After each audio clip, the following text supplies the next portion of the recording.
As raízes de uma comunidade são o tecido que forma a identidade de um lugar.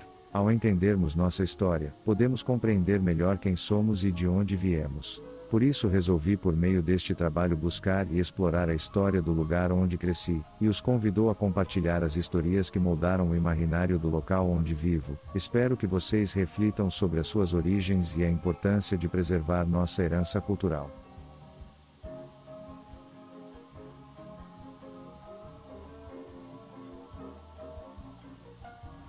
A história que vou contar não começa com desbravadores, conquistadores ou grandes figuras, também não tem séculos de história, o que não significa ser menos importante ou que deva ser esquecida. Ela começa por volta de 1972 com a fundação de uma vila pelo Antônio Kazumba de Souza. Quando desde então uma pequena comunidade foi se formando e crescendo com influências da cultura popular, mas também fortes raízes indígenas e africana. Uma pequena observação em nossas crenças, festas e rostos, e você verá a mistura destas culturas.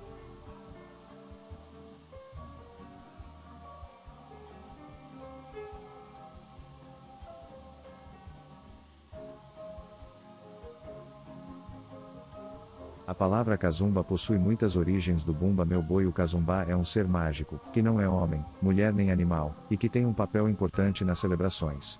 O Kazumba é conhecido por sua aparência mística e por ser o responsável por iniciar a apresentação, expulsando os maus espíritos do terreiro. Outra origem está na história, onde escravos vindos da África Central eram chamados de Kazumba em referência a um grupo menor do povo Bantu que habitava a região central do continente africano.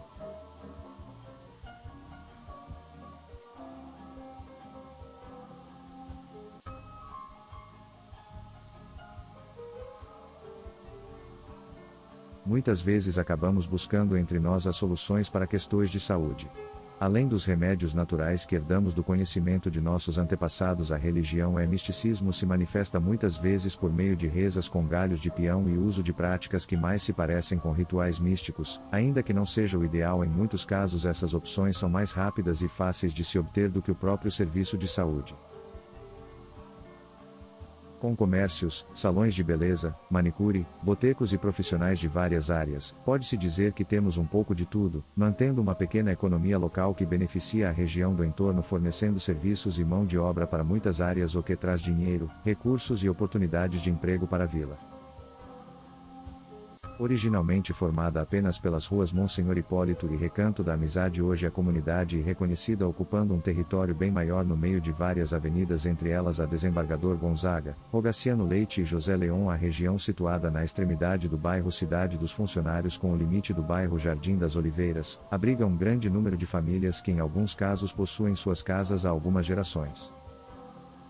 Uma versão da história alega que quando o bairro Cidade dos Funcionários foi loteado e vendido para funcionários públicos, um grupo de pessoas de maioria negra e indígena se estabeleceu onde viria a ser a vila, trabalhando nas construções do que viria a ser o bairro Cidade dos Funcionários.